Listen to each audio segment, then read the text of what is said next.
इस कार्यक्रम के प्रायोजक कृषि एवं किसान कल्याण मंत्रालय एवं कृषि सहकारिता एवं किसान कल्याण विभाग।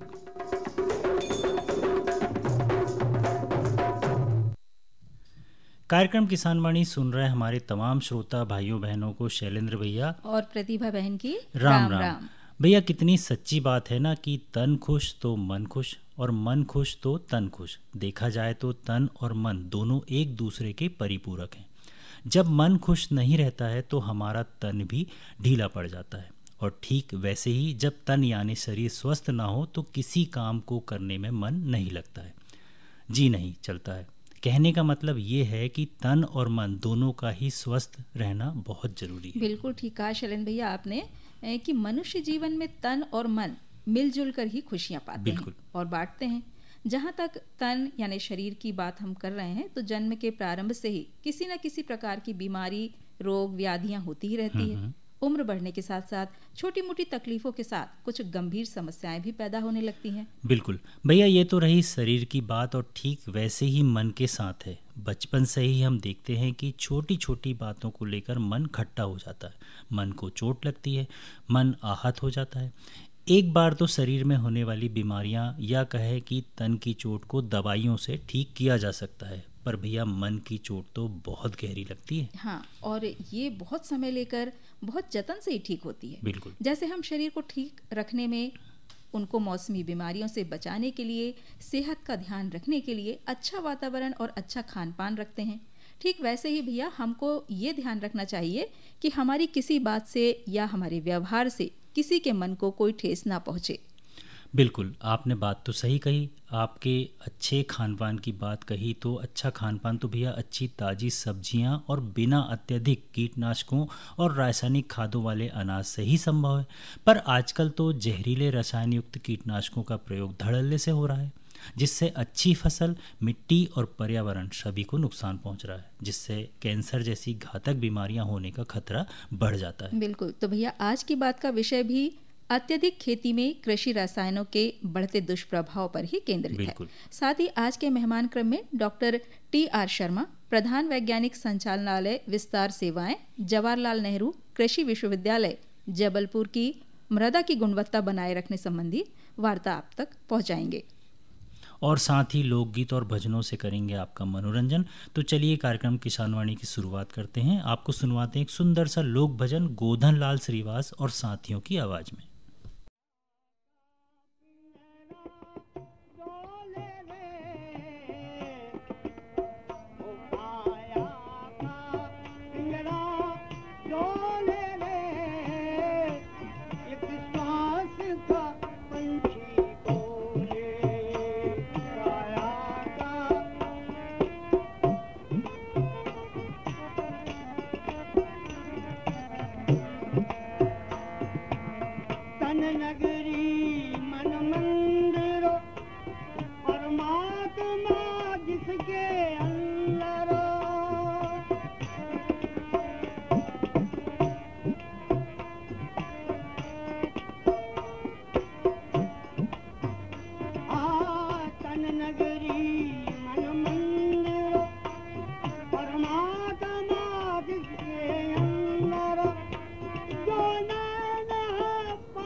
कोई भी नहीं है किसी का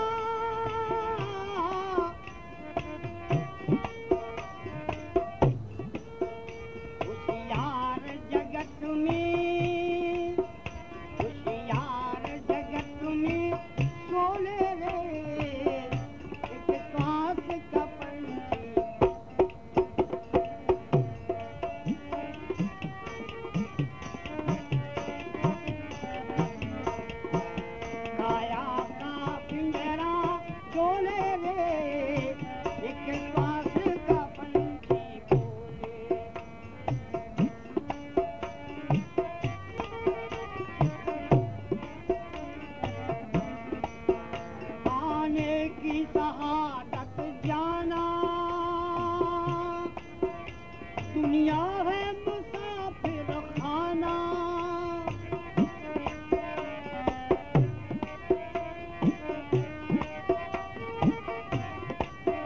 आने की सहारत जाना, दुनिया से मुसाफिर खाना,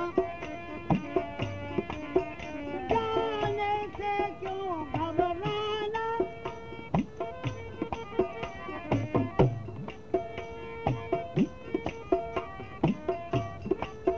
दुनिया है मुसाफिर खाना,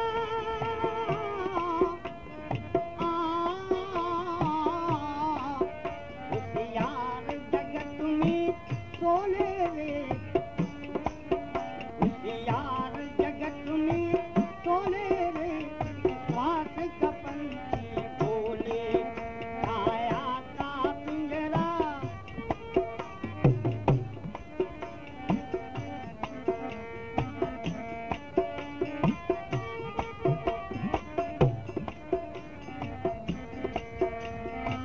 कहे कबीर सुनो भाई साधो, कहे कबीर सुनो भाई साधु,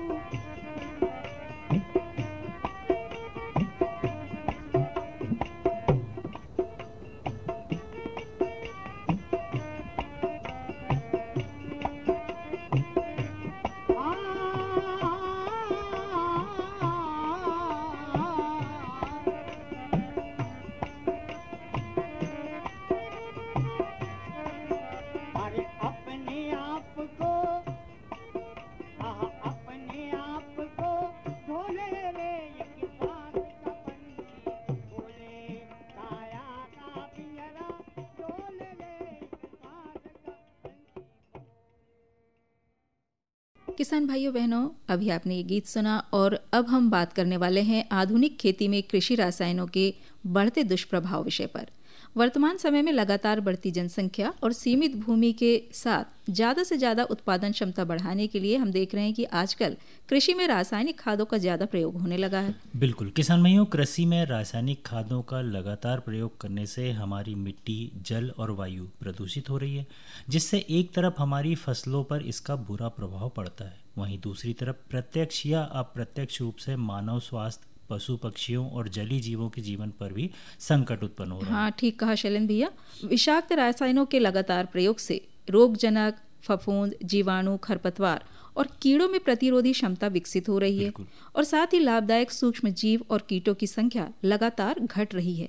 भैया, इसके दुष्प्रभाव, दुष्परिणामों से बचने के लिए हमें अपेक्षाकृत कम हानिकारक कृषि रसायनों का उपयोग करना चाहिए और साथ ही साथ जैविक खेती को बढ़ावा देना चाहिए, जिसके बारे में हम अक्सर अपने किसान भाइयों को कहते ही रहते हैं। लेकिन पहले आपको बताते हैं कि रासायनिक खेती क्या है। भैया, रासायनिक खेती में रसायनों और कीटनाशकों का उपयोग करके खेती की जाती है। रासायनिक खेती में रसायनों और कीटनाशकों का लगातार इस्तेमाल जमीन की उर्वरा शक्ति को कम कर देता है, जिसके कारण भूजल स्तर भी नीचे गिर जाता है। बिल्कुल, अगर हम रासायनिक खाद का उपयोग लगातार कर रहे हैं ना भैया, तो इससे कई नुकसान हैं। जैसे कि रासायनिक खादों के प्रयोग से मिट्टी जहरीली और जमीन बंजर होती जा रही है। जमीन में मौजूद सूक्ष्म जीव जो मिट्टी को नरम और उपजाऊ बनाते हैं ना, वो भी धीरे धीरे मर रहे हैं। बिल्कुल, और इसके साथ ही रासायनिक उर्वरकों से भूमि धीरे धीरे कठोर होती जा रही है। कीटनाशकों के प्रयोग से इनका जहर मिट्टी से पौधों की ओर होता हुआ अनाज और फल सब्जियों में पहुंचकर इनको जहरीला बना देता है। बढ़ते जहरीले खादों के प्रयोग से खाद्य सामग्रियों के साथ साथ नदी, तालाबों और भूमिगत जल भी धीरे धीरे प्रदूषित हो रहा है। हाँ, इधर किसानों को हम कह दें कि सामान्य सिंचाई की तुलना में 3 से 4 बार ज़्यादा फसलों को पानी देना पड़ रहा है। रासायनिक खेती के ज़्यादा उपयोग के कारण पर्यावरण में भारी असंतुलन उत्पन्न हो रहा है भैया, जिससे पर्यावरण प्रदूषित होता जा रहा है। बिल्कुल, देखा जाए तो आज देश में किसान भाइयों की कम उत्पादन क्षमता का मुख्य कारण भी रासायनिक खाद को ही माना जाता है। ये खाद पानी में जल्दी घुलनशील होती है, जो पौधों को पूरी तरह लाभ नहीं देती है। हाँ, और किसानों को सामान्य खेती की तुलना में इसमें ज़्यादा खर्च भी होता है। इसे अगर एक बार फसल में डाल दिया जाए ना किसान भाइयों, तो दूसरी फसल में और ज़्यादा खाद डालनी पड़ जाती है। किसान भाइयों, अब बात करते हैं कृषि रसायनों के बढ़ते दुष्प्रभाव की। तो भैया, इसका सबसे ज़्यादा दुष्प्रभाव पर्यावरण पर पड़ता है। इससे मृदा प्रदूषण और क्षरण होता है। वहीं कीटनाशक और उर्वरक भूजल और सतही जल में रिस कर या बहकर उन्हें प्रदूषित करते हैं। बिल्कुल शैलेंद्र, जिससे कि मछलियाँ और जलीय जीवों की मृत्यु हो जाती है और पानी पीने योग्य नहीं रहता। इसके अलावा कीटनाशक मधुमक्खियों, तितलियों जैसे परागण करने वाले लाभकारी कीड़ों और अन्य प्राकृतिक कीड़ों को ये मार देते हैं। बिल्कुल किसान भाइयों, जो परिस्थितिकी तंत्र के नाजुक संतुलन को बिगाड़ देते हैं। इसके अलावा रासायनिक रसायनों के दुष्प्रभाव खाद्य श्रृंखला के माध्यम से मनुष्यों और अन्य जीवों तक पहुंचते हैं, जिससे विभिन्न स्तरों पर खतरा पैदा होता है। मिट्टी की उर्वरा शक्ति बढ़ाने वाले केंचुओं को भी नुकसान होता है। हाँ, मानव स्वास्थ्य पर भी इसका दुष्प्रभाव होता है। किसान भाइयों, कीटनाशकों के संपर्क में आने से कैंसर, त्वचा में जलन, श्वसन संबंधी समस्याएं और कई दूसरी बीमारियां हो सकती है। इससे तंत्रिका तंत्र पर भी बुरा प्रभाव पड़ता है। रासायन युक्त सब्जियों और अनाज के सेवन से ये हमारे शरीर में पहुंचते हैं। बिल्कुल किसान भाइयों, अगर कीटनाशक खाद्य पदार्थों के ऊतकों में प्रवेश कर जाते हैं तो उन्हें खाद्य पदार्थों को धोने या पकाने से भी पूरे तरह नहीं हटाया जा सकता। पिछले कई सालों में हृदय रोग के आंकड़े भी बहुत ज़्यादा बढ़ रहे हैं इसी कारण। हाँ भैया, और इसके अलावा लीवर जैसी बीमारियां और पाचन क्रिया संबंधी अनेक समस्याएं भी बढ़ रही है। बच्चे से लेकर बूढ़े तक कोई भी इन बीमारियों से बचा नहीं है। इन सब के बावजूद हमें सतर्कता बरतनी है और समाधान खोजने हैं।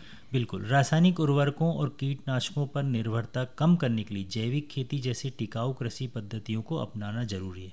किसान भाई, रसायनों का सुरक्षित उपयोग करना चाहिए, यानी रसायनों के उपयोग को कम करने और उनका सुरक्षित रूप से उपयोग करने के लिए किसानों को उचित प्रशिक्षण देना जरूरी है। बिल्कुल, इसके अलावा प्रदूषण की निगरानी की जानी चाहिए। कहने का मतलब ये कि जल निकायों और मिट्टी में रसायनों के प्रदूषण स्तर की समय समय पर जांच करते रहना चाहिए। बिल्कुल किसान भाइयों, आधुनिक खेती में कृषि रसायनों के बढ़ते दुष्प्रभाव को देखते हुए हम तो यही कहेंगे कि जैविक खेती अपनाएं और सुरक्षित उपज पाएं। तो अभी बात की हमने आधुनिक खेती में कृषि रसायनों के बढ़ते दुष्प्रभाव विषय पर, और अब हमारी आज की बात यहीं समाप्त होती है और अब जुड़ते हैं मनोरंजन से और सुनते हैं घूमन प्रसाद कुशवाहा की आवाज़ में सुंदर सा लोकगीत। चलिए सुने।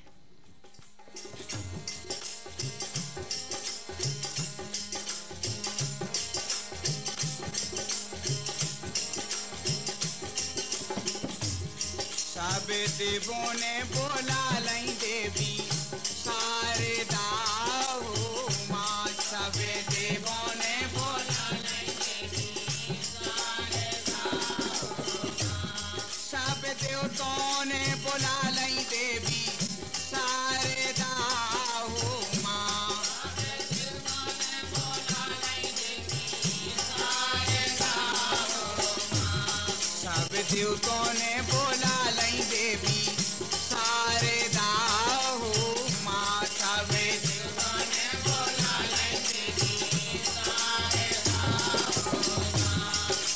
कहना से आ गई देवी शारदा हो माँ। मैया कहना से आ गई देवी शारदा हो माँ। मैया कहना से आ गई देवी शारदा हो माँ। मैया कहना से आ गई देवी शारदा हो माँ।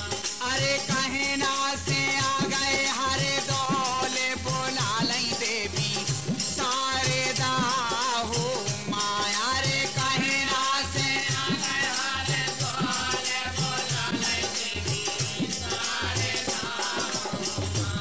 कहते कहना से आ गए हरे दौले बोला लई देवी शारदा हो माँ। अरे कहना से आ गए हरे दौले बोला लई देवी शारदा हो माँ। सब देवों ने बोला लई देवी शारदा हो माँ। सब देवों ने बोला लई देवी शारदा हो माँ। अरे माई हर से आ गई देवी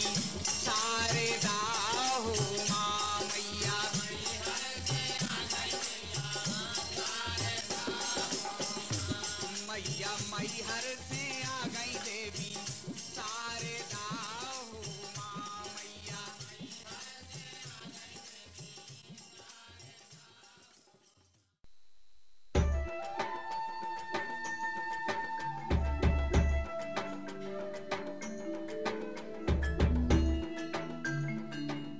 ये जो हरे भरे पेड़ और उन पर लगे गुच्छेदार फल दिखाई दे रहे हैं, ये वास्तव में हमारे किसान भाइयों के आर्थिक और सामाजिक जीवन में सुख समृद्धि के रंग भरने की क्षमता रखते हैं।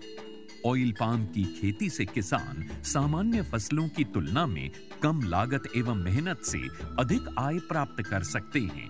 इसके माध्यम से किसान खाद्य तेलों का उत्पादन बढ़ाकर देश के विकास में अपनी भागीदारी सुनिश्चित कर सकते हैं। लेकिन ये सब कैसे संभव है, आज इसी के बारे में बताएंगे अपने किसानों को। ऑयल पाम एक बहुमुखी तेल है जिसके कई अलग अलग गुण और कार्य हैं जो इसे बेहद उपयोगी और व्यापक रूप से इस्तेमाल किया जाने वाला बनाते हैं। ऑयल पाम के फल से सबसे अधिक तेल प्राप्त होता है। प्रति हेक्टेयर 20 से 25 टन फलों की उपज देने वाले इसके पेड़ परिपक्व होने के बाद लगभग 30 साल तक फल देते रहते हैं। यही नहीं, इन पेड़ों के बीच अंतर्वर्ती फसलें उगाकर किसान दोहरी आय भी प्राप्त कर सकते हैं। इसके अतिरिक्त सरकार की ओर से भी इसकी खेती के लिए काफी सहायता उपलब्ध करवाई जाती है।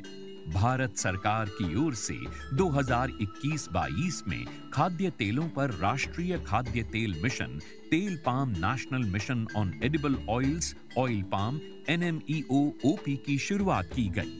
इसके अंतर्गत किसानों को ऑयल पाम की पौध सामग्री, अंतर्वर्ती खेती एवं रखरखाव, ड्रिप सिंचाई, डीजल, बिजली, सोलर पंप सेट, बोरवेल, फल कटाई उपकरणों एवं पुराने पौधों की पुनः रोपाई के लिए सब्सिडी प्रदान की जाती है।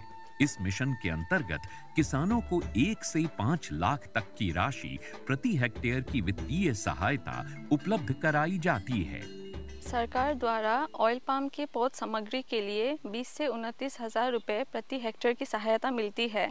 इसके अलावा भी सरकार पहले 4 साल तक 42,000 रुपये प्रति हेक्टेयर की सहायता अंतर्वर्ती फसल एवं रखरखाव के लिए भी मुहैया कराती है। इस मिशन के अंतर्गत ड्रिप सिंचाई के लिए 30,000 रुपये प्रति हेक्टेयर की सहायता अतिरिक्त दिया जाता है। साथ ही किसानों के लिए फसल कटाई मशीन और ट्रैक्टर ट्रॉली की खरीद के लिए भी सहायता का प्रावधान है। कुछ किसानों के मन में ये शंका है कि ऑयल पाम के पेड़ों की सिंचाई के लिए अधिक मात्रा में पानी की आवश्यकता होती है। ये पर्यावरण के लिए ठीक नहीं है। कुछ ये भी कहते हैं कि ये धरती के उपजाऊपन के लिए भी हानिकारक हैं। किंतु जिन किसानों को ऑयल पाम की खेती से आज लाखों रुपए की वार्षिक आय प्राप्त हो रही है, उनका कहना है कि ये सारे संचय निराधार हैं। ऑयल पाम का खेती में धान और गन्ने से कम पानी लगता है। इसमें गवर्नमेंट का तरफ से ड्रिप सिंचाई के लिए पैसा भी दिया जाता है। मैंने 2015-16 से ऑयल पाम की खेती की है और इससे पर्यावरण को कुछ नुकसान है ही नहीं। और इनका जो पेड़ पौधा होता है, इनसे हम मल्चिंग भी यूज करते हैं और इनका यूज से हम काफ़ी सारा ज़मीन में नमी लेते हैं। और इनके अंदर इंटरक्रॉप जो है, जो कपास वगैरह लगाते हैं, तो हम डबल गुण आय लेते हैं और अच्छा रहता है। ऑयल पाम की खेती के लिए मुझे सरकार ने पौधे सीडलिंग देते हैं। वो जब बड़ा हो जाता है, जो फल जो देता है, हर महीने सरकार उसी फल खरीदने के लिए एक रेट बना के देते हैं। वही रेट पे कंपनी खरीद लेते हैं। मैं काट के इकट्ठा कर देता हूँ, कंपनी उठा के लिए जाते हैं। ऑयल पाम के लिए सरकार उत्पादों की तत्काल खरीद करती है। साथ ही सरकार एक वायबिलिटी मूल्य भी घोषित करती है, ताकि यदि भाव अचानक गिर जाए तो उस अंतर का भुगतान सरकार किसानों को करती है। सच तो ये है कि ऑयल पाम की खेती हमारे किसानों को और अधिक समृद्ध और ग्रामीण अर्थव्यवस्था को और अधिक सशक्त बना रही है। आप भी इसकी खेती और सरकारी सहायता का लाभ उठाएं और अपनी आर्थिक स्थिति को बेहतर बनाएं।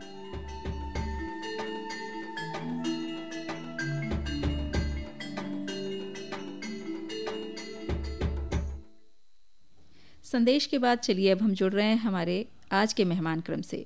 डॉक्टर TR शर्मा, प्रधान वैज्ञानिक संचालनालय विस्तार सेवाएं, जवाहरलाल नेहरू कृषि विश्वविद्यालय जबलपुर की मृदा की गुणवत्ता बनाए रखने संबंधी वार्ता हम आपको सुनवा रहे हैं। चलिए सुने। सभी किसान भाइयों को रजनीश भैया की राम राम। किसान भाइयों, दिनांक 27 अगस्त 2025 को कृषि विज्ञान केंद्र चंदनगांव छिंदवाड़ा में वैज्ञानिक परामर्शदात्री समिति की बैठक संपन्न हुई और इस बैठक में जबलपुर से पधारे डॉक्टर TR शर्मा, प्रधान वैज्ञानिक, संचालनालय विस्तार सेवाएं, जवाहरलाल नेहरू कृषि विश्वविद्यालय जबलपुर, जो आकाशवाणी छिंदवाड़ा के माध्यम से हमारे किसान भाइयों को मृदा की गुणवत्ता को बेहतर बनाने हेतु कुछ उपयोगी सलाह दे रहे हैं। चलिए उनकी ये वार्ता सुनते हैं। मैं डॉक्टर TR शर्मा, प्रधान वैज्ञानिक, संचालनालय विस्तार सेवाएं, जवाहरलाल नेहरू कृषि विश्वविद्यालय जबलपुर। आज छिंदवाड़ा में जो वैज्ञानिक सलाहकार समिति की बैठक थी उसमें भाग लेने के लिए यहाँ पे आए हुए थे। जो आज का जो सबसे ज्वलंत समस्या है, हमारी जो मृदा है उसका दिन प्रतिदिन डिटोरिएशन होते जा रहा है। उसमें खास करके जो माइक्रोब्स होते हैं, जो जीवाणु होते हैं, उनकी मात्रा बहुत ही निरंतर घटते जा रही है। परिणाम स्वरूप ये हो रहा है कि जो हमारा, इसके पीछे जो मेन उद्देश्य होता है कि वो जो ऑर्गेनिक कार्बन होता है वो कम हो गया। ऑर्गेनिक कार्बन कम होगा तो जो जितने भी लाभकारी जीवाणु हैं उनकी संख्या कम हो जाएगी। तो अभी एक चल रहा है कि जो नेचुरल फार्मिंग की बात कर रहे हैं, शासन का भी जोर है, केंद्र शासन का भी जोर है, हम वैज्ञानिकों का भी जोर है कि नेचुरल फार्मिंग पे अगर हम जाते हैं तो निश्चित रूप से हम मृदा हेल्थ को ठीक कर सकते हैं। तो इसके जो मुख्य रूप से अगर मृदा हेल्थ की बात करते हैं तो नेचुरल फार्मिंग के 4 मुख्य कंपोनेंट होते हैं। पहला तो होता है घनामित्र, जिसमें गोबर की खाद, गौमूत्र, बेसन, गुड़, ये सब मिला के उसका हम खेत में एप्लीकेशन करते हैं। और उसके बाद एक होता है बीजामृत, जिस कंपोनेंट के माध्यम से हम जो गौमूत्र है और चीज़ें हैं उनसे बीज का उपचार करते हैं। इसके बाद तीसरा कंपोनेंट के आता है आच्छादन।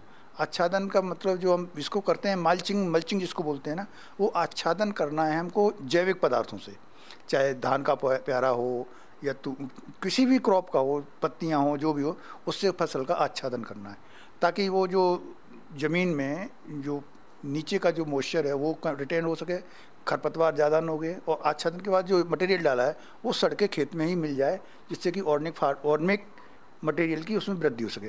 इसके बाद एक चौथा कंपोनेंट है वाष्पा। वाष्पा ये होता है कि इसमें जो सॉइल है, जैसे अपन अगर देखें गर्मियों में कितनी भी गर्मी पड़ रही हो, आप खेत में जाइए घूमते हुए, गाय का गोबर या बैल का, भैंस का गोबर कहीं मिल जाए, आप उसको उठा के देखिए तो उस जितने वो जगह है वहाँ पे आपको नमी मिलेगी और नीचे एरेशन मिलेगा। वाष्पा का यही मेन उद्देश्य है कि जो सॉइल है उसमें एरेशन हो, उसमें हवा जा सके, हवा आ सके। और आच्छादन करते हैं तो जो नीचे से नमी उड़ती है वो ऊपर आती है और फिर नीचे जाती है। तो सॉइल का जो इस तरह से जो 4 कंपोनेंट हैं, अगर इनका उपयोग सही ढंग से करते हैं, अभी इसमें काम करने की बहुत आवश्यकता है। खास करके पैकेज ऑफ प्रैक्टिस डेवलप करना है इसमें हर क्रॉप के लिए। हर एक क्रॉप के लिए अलग अलग मात्रा रिक्वायर होगी, कितना आच्छादन लगेगा, कितना सीड ट्रीटमेंट लगेगा, कितना बीजामृत डालना है, कितना घनामृत डालना है, ये सभी चीज़ें हैं। अभी काम हुआ है लेकिन एक सिस्टमेटिक ढंग से काम की इसकी आवश्यकता है ताकि जिससे अधिक से अधिक किसान इससे लाभान्वित हो सके। ये इसमें सबसे बड़ी जो हमारी देसी ब्रीड की गाय है, गाय पे हमको जोर देना पड़ेगा, जिसको कि आजकल हम देखते हैं, आप किसी भी रास्ते पे निकल जाइए, किसी भी नेशनल हाईवे पे निकल जाइए, गायों का झुंड मिल जाएगा, मतलब 100 गाय इकट्ठा मिल जाएगी। इन गायों को हमको स्टॉल फीडिंग करना पड़ेगी, घर पर रख के खिलाना पड़ेगा ताकि जो हमारे जो अपना नेचुरल फार्मिंग के कंपोनेंट हैं उनकी पूर्ति कर सकें। जैसे जैसे हम गोबर की खाद डालेंगे, इसके कंपोनेंट, इसके बायो प्रोडक्ट डालेंगे, गाय के जो चारा है, खाने के बाद बचता है वो है, गौमूत्र है, डंग है, ये अगर हम जैसे जैसे हम खेत में डालेंगे वैसे वैसे हमारी जो ऑर्गेनिक कार्बन की वृद्धि होगी। तो निश्चित रूप से जैसे ही ऑर्गेनिक कार्बन बढ़ेगा, हमारे जीवाणु हैं, केंचुआ हैं, जितने भी लाभकारी कीट हैं वो भी उसमें बढ़ेंगे, तो हमारी फसल को अच्छे से अच्छा लाभ मिलेगा। अभी तो जो जितनी चीज़ें अवेलेबल हैं, किसान भाई उन्हीं को अपनाएं। जैसे आच्छादन करना है, जीवामृत का यूज़ करना है, घनामृत का उपयोग करना है, इन चीज़ों को अभी अपनाएं। जैसे जैसे प्रैक्टिस डेवलप होगी वैसे वैसे किसानों के लिए उपलब्ध हो जाए। इन चीज़ों का अगर अपन किसान भाई हमारे सब ध्यान देते हैं तो इनको निश्चित रूप से, अभी जैसे शुरुआत में करेंगे तो इनको थोड़ा सा आर्थिक नुकसान होगा, उपज कम मिलेगी, लेकिन धीरे धीरे जैसे जैसे करते जाएंगे आपकी उपज में वृद्धि होगी और निश्चित रूप से आपको आगे चल के लाभान्वित होंगे। और इसमें लाभ को इस तरह से देखें कि हमारी जो मृदा है उसकी गुणवत्ता सुधर रही है। अगर हम जिसमें पैदा हो रहे हैं वही अगर उसकी गुणवत्ता सुधरती है तो निश्चित रूप से आर्थिक दृष्टि हमको दिखेगी नहीं, लेकिन हमारी जो जो संपदा है उसमें वृद्धि सुधार होगा, तो वृद्धि होगी। किसान भाई निश्चित रूप से इसको अपनाएं। थोड़ा थोड़े एरिया से अपनाएं। ये नहीं कह रहा हूँ कि एक साथ ही पूरी 20 हेक्टेयर है तो 20 हेक्टेयर में लगाएं, 1 हेक्टेयर से शुरू करें और धीरे धीरे इसको बढ़ाएंगे तो निश्चित रूप से किसान हमारे लाभान्वित होंगे। अच्छा किसान भाइयों नमस्कार भाई। तो ये थे डॉक्टर TR शर्मा, प्रधान वैज्ञानिक, संचालनालय विस्तार सेवाएं, जवाहरलाल नेहरू कृषि विश्वविद्यालय जबलपुर, जो मृदा की गुणवत्ता को बेहतर बनाने हेतु कुछ उपयोगी सलाह हमारे किसान भाइयों को दे रहे थे। किसान भाइयों, अभी आप सुन रहे थे आज के मेहमान क्रम में डॉक्टर TR शर्मा, प्रधान वैज्ञानिक, संचालनालय विस्तार सेवाएं, जवाहरलाल नेहरू कृषि विश्वविद्यालय जबलपुर की मृदा की गुणवत्ता बनाए रखने संबंधी वार्ता। और चलिए आपको सुनवा रहे हैं ये संदेश, और संदेश के बाद आपको एक गीत सुनाएंगे प्रेम नारायण पाठक की आवाज में।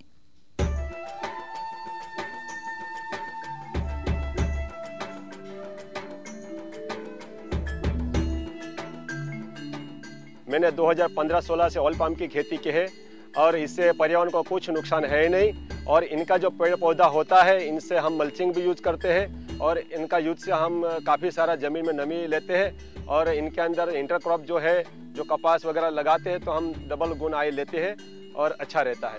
ऑयल पाम का खेती में धान और गन्ने से कम पानी लगता है। इसमें गवर्नमेंट का तरफ से ड्रिप सिंचाई के लिए पैसा भी दिया जाता है। ऑयल पाम की खेती के लिए मुझे सरकार ने पौधे सीडलिंग देते हैं। वो जब बड़ा हो जाता है, जो फल जो देता है, हर महीने सरकार उसी फल खरीदने के लिए एक रेट बना के देते हैं। वही रेट पे कंपनी खरीद लेते हैं। मैं काट के इकट्ठा कर देता हूँ, कंपनी उठा के लिए जाते हैं।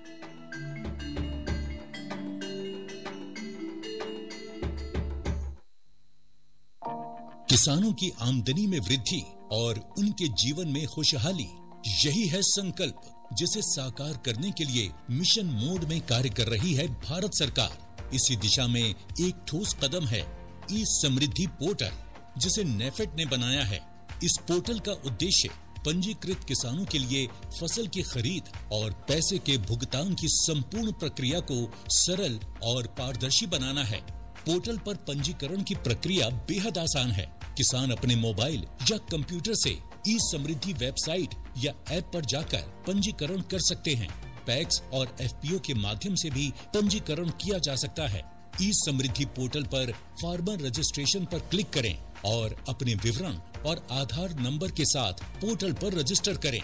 ये QR कोड स्कैन करके भी किसान अपना पंजीकरण कर सकते हैं। रजिस्ट्रेशन के उपरांत किसान अपनी उपज को MSP पर नेफेड के माध्यम से बेच सकते हैं और यदि बाजार मूल्य अधिक है तो बाजार में भी बेच सकते हैं। यानी तूर, मसूर और उड़द की MSP पर खरीदी की 100% गारंटी देता है नेफेड। नेफेड द्वारा पैसे का भुगतान नेफेड अकाउंट से सीधा किसान के खाते में किया जाता है। इस प्रक्रिया में नेफेड और किसान के बीच कोई अन्य मध्य एजेंसी नहीं होती है। किसान इस पोर्टल के माध्यम से सरकार द्वारा किसानों के लिए चलाई जा रही कई योजनाओं का लाभ ले सकते हैं। नेफेड से पंजीकृत किसानों को मिलता है फसल के सही दाम पर बिक्री का भरोसा। अगर आप किसान हैं तो आप भी ई समृद्धि पोर्टल का लाभ ले सकते हैं। पंजीकरण कराओ, फसल का उचित मूल्य पाओ। कृपया दिए गए QR कोड को स्कैन करके पंजीकरण कराएं। तो प्रतिभा बहन, अब देखिए घड़ी की सुइयां इशारा कर रही हैं कि अब हमारे किसान भाइयों से विदा लेने का समय हो गया। बिल्कुल भैया। तो मैं शैलेंद्र भैया और मैं प्रतिभा बहन कहते हैं राम राम, जय जवान जय किसान।